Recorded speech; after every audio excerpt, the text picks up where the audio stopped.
Making the markets work for you. Here's the man with the plan, Sully. Hey there, live from the Loft 100 studios in sunny San Diego, California. Big Biz Show's on there. Great to have you along. 110 million TV homes strong every weeknight.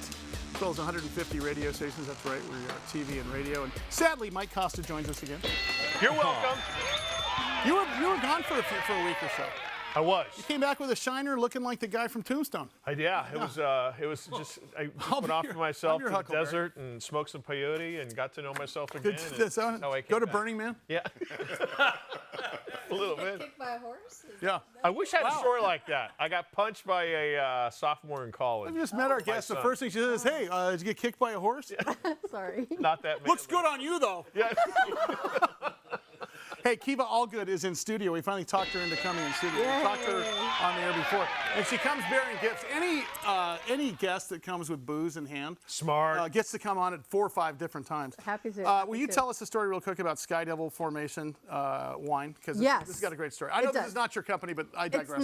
It's not. Actually, it's a team member. So as you know, we work a lot with the government. And so we've got a lot of folks who've dedicated their lives and careers to not only serving our country, but also Sarcos. And Sky Devil was founded in 2017. It's a fantastic wine. The proceeds go to giving scholarships to people transitioning out of the military. So it's lovely to drink. It's out of the... So drink for the children. That's right. Ladies and gentlemen. Great charity. We should have these guys on the air. Yeah, I'm happy to come. We'll get Bianca Zerpa Delgado, our producer, to get that done for us. Yeah, for sure. Because our executive producer is too busy for stuff like that. Kiva is the president and CEO of Sarcos Technology and Robotics Corporation. She's been on the air with us before. They are publicly traded under the stock symbol STRC. Their website, if I'm not mistaken, is sarcos.com. Correct. Let's take it from the top down, from the people who didn't get to see it last time. You bet. Because this is a really interesting company, because you are in the robotics field, like really in the robotics field. Not just the idea of we're gonna, but you already are. No, we are. Talk about it. We are field testing. We really have 3, I would say, key core products. The first is a teleoperated solution. What does that mean? That means we've got a robot that can go and do human-like tasks, removing paint, grinding, all of these crazy things at height, and it's operated by a human who is nearby, but not in harm's way. So that's our first product set. The second is an exoskeleton. Just like it sounds, it's a product that you get to step into that increases your lift capacity, that allows you to do things. I want one. I know. So think about all those. You were talking about Iron Man.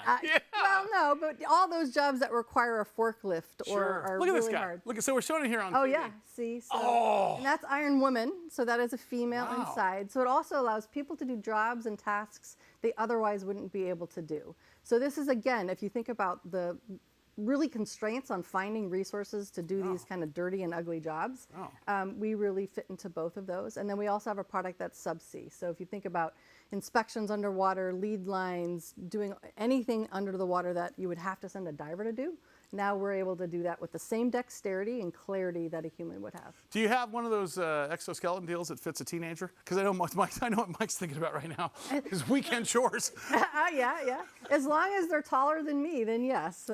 So I'm only 5'2", so there's some height restrictions. Let me ask you this. So are these technologies that you guys curated, or is this an acquisition strategy where you go out and look for technologies and then bring them in, or is it a little bit of both? It's a little bit of both. So if you think about Sarcos, we've been around for 30 years. So if you think about our patent portfolio and really where we've been able to attract some of the first robotic scientists, some of the people who got their PhDs in robotics, and we've been able to really mine that and really hone in on what does it take to go from hydraulic to electronic.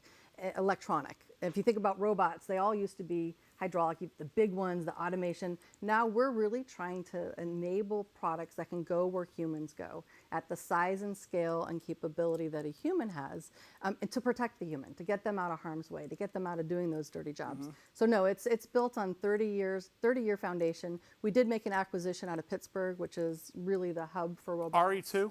RE squared, yeah. RE squared. Yep. Okay, Yeah. and tell us about that. Well, that was a really, I'd say, a great way to expand our portfolio. So previously, we had 2 kind of flagship products. Now we have a full and more robust portfolio that can go both underwater, in operating room, And most importantly, it gave us the foundation in Pittsburgh. Yeah. So Pittsburgh has that growing community. We're able to attract a lot of folks that way.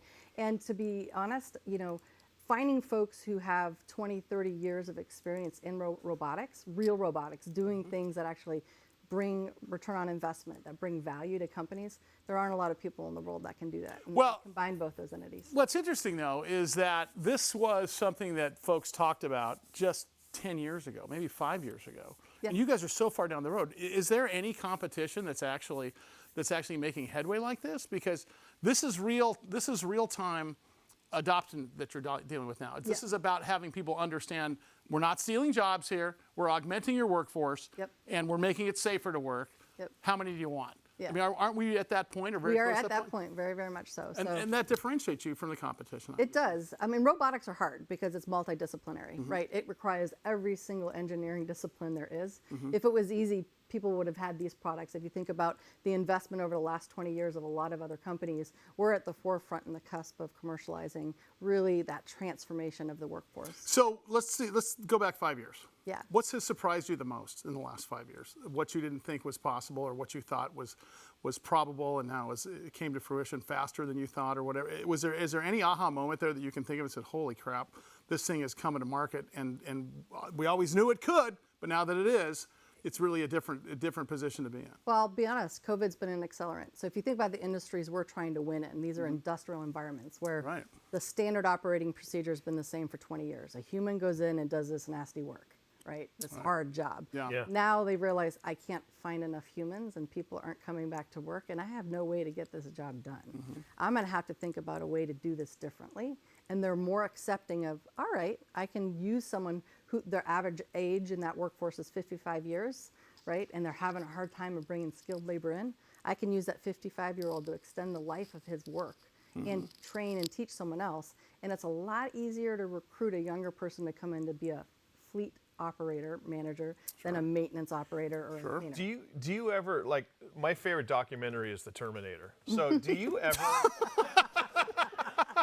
But do you ever get people saying to you, wait a second. Can you do the voice? Yeah.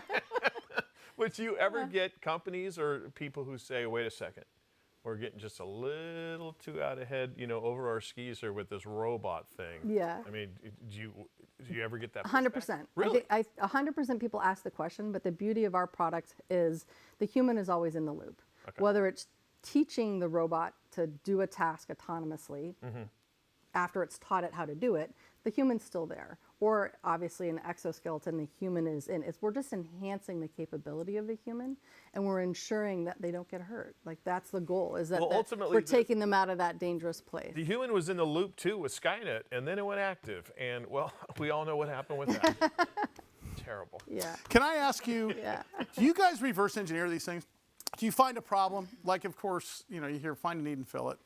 Steve Forbes has been on the program a number of times. You want to be successful, find a need and fill it. Yeah. Do you guys similar to that, or are people coming up with solutions to problems that they're seeking to solve that maybe not exist yet, maybe in different sectors of technology or manufacturing or whatever? Yeah, there's always an aha moment. So when we do a customer discovery session and we say, oh, wait a minute, what's your biggest pain point? Well, lightning strikes, but you can't do anything about that because you're not God, right? Yeah, but a robot can go on a tarmac when a human can't because it's not human. So all of a sudden they go, oh, you're right. So there's these aha moments of, you let me know what that pain point is. Let's understand it, because the impact of ensuring flights are taking off even during just because they have to take the luggage thing off or the one little step. Oh, totally. Is huge. Yeah. And that gets the plane in the air, that keeps the cycle going. So the productivity gain there is enormous. Yep. So we have those kind of aha moments all the time. And I think the other thing that I have to ask is, when you see, let's talk about your exoskeleton or the Guardian XT. You guys go to a company comes to you and they're telling you you're doing a needs analysis here. Yeah. Can you customize? We do. Is that the name of the game? It is. If you think about the traditional automation, someone can go find, you asked me about competitors. We work in what we call unstructured environments. That means it looks different every single day, hopefully. Because construction site, the building of anything really. And I would say our corner piers don't do that. Typically, a company would go and buy a robotic arm, and then it would pay a system integrator to do all the customization for that one use case. We have solutions that are full systems. Yeah. So, and we also really strive to ensure that the end effector, the thing at the end, really is the unique, maybe for one use case, but we also have spent a lot of time to ensure that they're highly dexterous. So they operate like a hand, so that it can pick up one tool and then another tool and then another tool, so you don't have to have a single product to do a single task. Like it's a $40 million Leatherman. Is Yes, what it is. yes, yes. It's what it is. It is. Her Not name is quite that Kiva much. Allgood. She's the CEO. So interesting. Sarcos Technology. You come back again and again. This is Oh so yeah, you bet. interesting. You bet. You're stuck. You're in. It's like the mop. You can't get out. Stock symbol STRC. Go to sarcos.com. All right. More big biz to come. We're going to get to the bottom of Mike Huckleberry Costa's facial hair. See you in a minute.